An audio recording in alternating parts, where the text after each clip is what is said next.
Nope.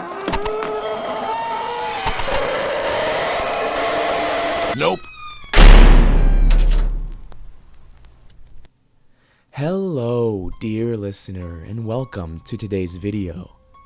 I thank you for joining me, and hopefully you're ready to hear about more Japanese urban legends.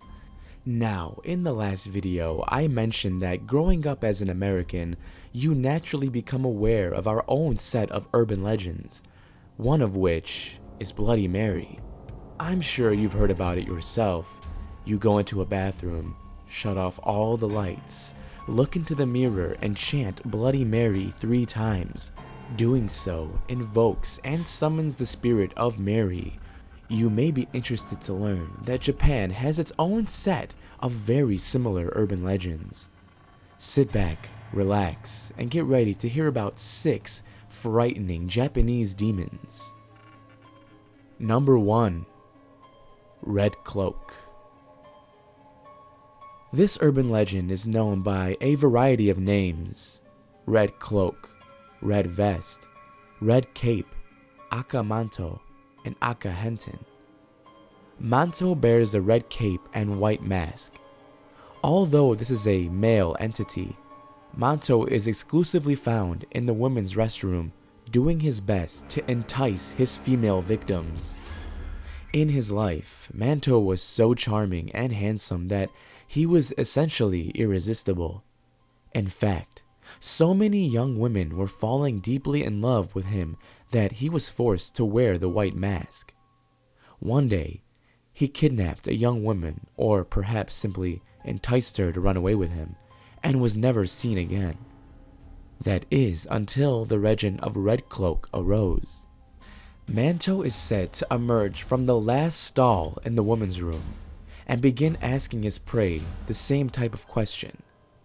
Though the actual verbiage of the question varies from source to source, it is along the same lines of, which do you prefer, the red cloak or the blue cloak? Each answer has its own consequence. Answering red will cause Manto to slice open your throat, or perhaps even remove your head completely, allowing the blood to flow down and coat your body like a cloak. Answering blue means he will wrap his cold, dead hands tight around your neck until you are blue and ultimately die of suffocation. You may think, I'll simply answer with a third color option to confuse him. I'd rethink that. Answering a third color option will anger Manto, causing the floor to open up. Out of the floor will be dozens of hands, white hands that pull you through into God knows where. Call me crazy, but I'd rather take the quick death rather than be transported to some hellish dimension. One way you could escape is to simply run out of the bathroom as quickly as you can. One story claims a girl was using the bathroom at her school when she heard a smooth voice ask her, "Shall we put on the red vest?"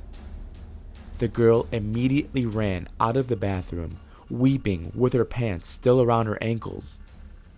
The police were called, and upon arriving, the skeptical female officer entered the bathroom to investigate. While her male partner waited outside the door, he heard a voice ask, "Shall we put on the red vest?" To which the female cop answered, "Yes, put it on." After a quick scream and thud, the male officer barged in and found his partner dead. She was decapitated, and the blood ran down her uniform, just like a red cloak. Number 2. Kakori San. While the majority of Western culture is familiar with the Ouija board, Japanese culture has Kakori San. While the concept of the two are very similar, they also bear major distinctions. Both involve communicating with a paranormal entity with the use of a board. These boards are also very similar, containing the alphabet, numbers, a yes and a no. The main differences lie in the entities themselves. Ouija boards grant access to those trying to reach out to a multitude of spirits, most of which, I believe, all of which, are evil. Kokuri-san is a single, specific entity and is not necessarily evil or good in nature. The spirit is a mixture between a fox, dog, and raccoon, each component possessing a different set of qualities. The fox is a wise trickster. The dog is the loyal protector. The raccoon is the mischievous bringer of good fortune. These traits are all at play with Kokori-san. Many young students attempt to summon Kokori-san in the hopes of asking it questions. Similar to the Ouija, after summoning Kokori, users place their fingers on a coin that shifts from letter to letter, forming an answer to their questions.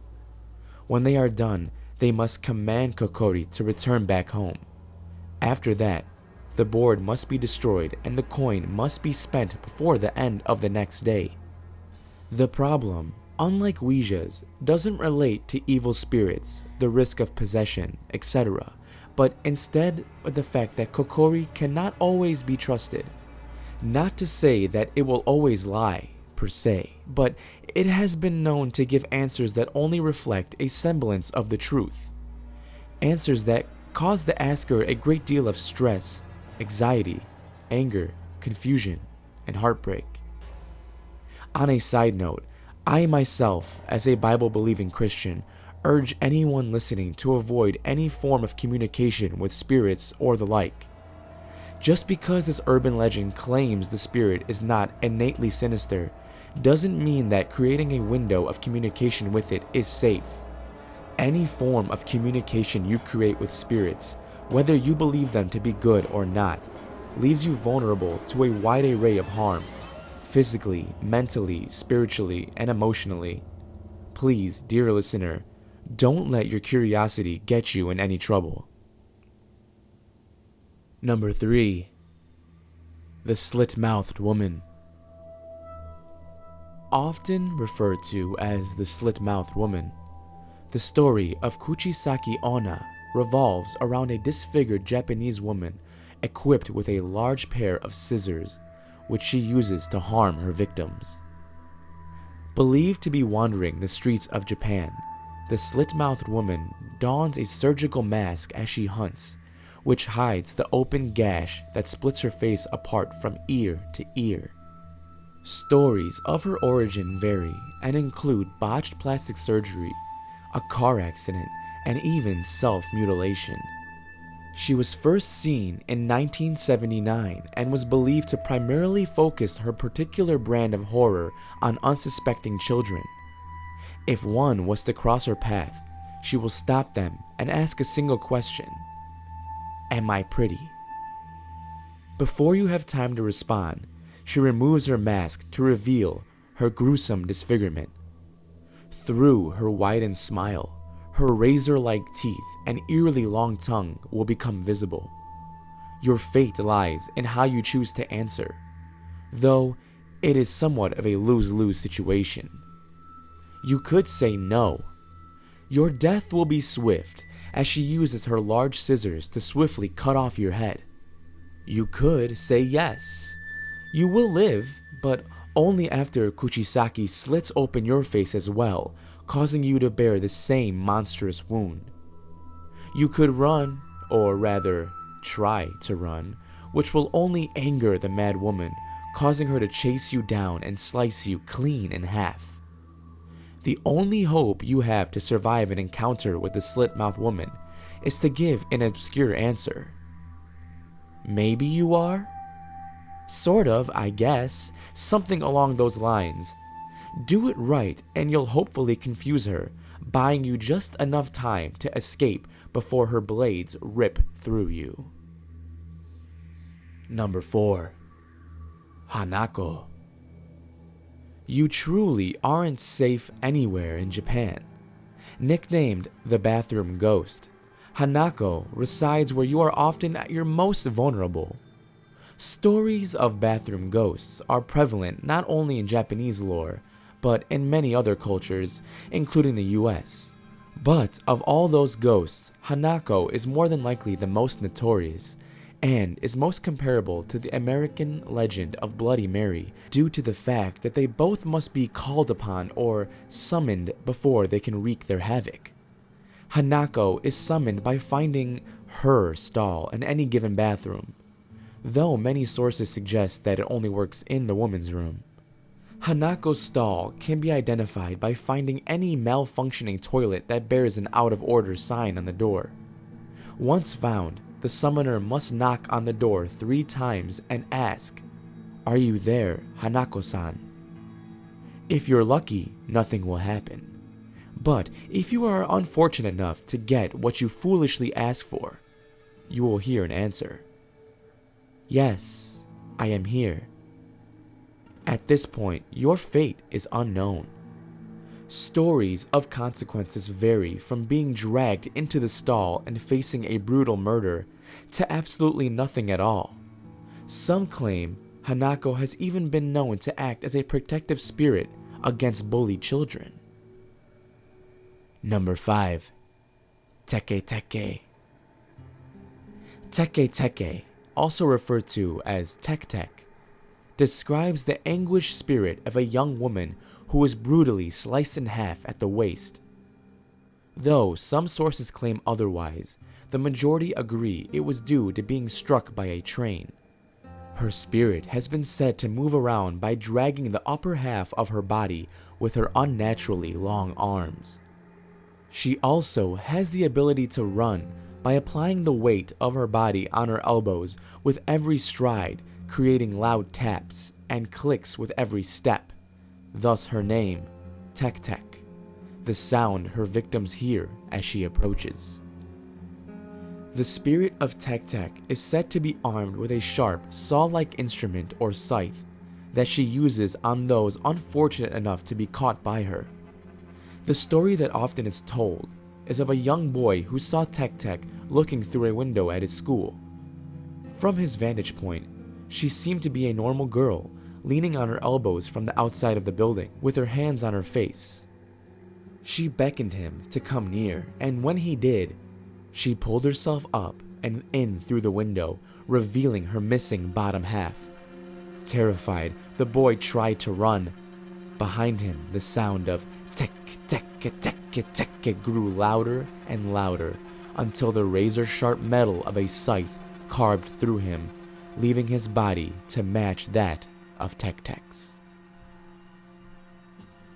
Number 6. Kashima Raiko. This one is sort of a mix of the Slit-Mouthed woman and Hanako, the bathroom ghost. Similar to Hanako, Kashima is said to haunt bathrooms, or at least approach her victims while they are using the bathroom. Also, like Hanako, Kashima was ultimately killed by being struck by a train, which caused her to lose her bottom half. The difference, though, is that prior to being killed, Kashima is thought to have been kidnapped, beaten, and abused by a group of men. This means her spirit is vengeful and angry, and rightfully so. What makes her similar to the Slit-Mouthed woman is that when you are approached by Kashima, she will begin to ask you a series of trick questions that, if answered incorrectly, lead to your brutal murder. Here is a list of the questions she will ask along with the proper responses. Where are my legs? On the Miishin Expressway. Who told you that? Kashima Riko told me that. Do you know my name? Here is where it gets tricky. You may think, since the proper answer was Kashima Riko, that same answer would suffice as her name. Wrong. The proper answer to that final question is the Masked Death Demon.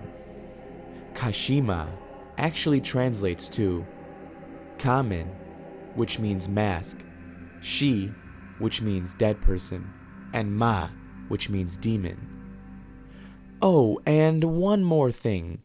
The legend states that once you hear about Kashima, that she will visit you within a month. Should I maybe have started with that bit of information? Oh well, you live and you learn, I suppose.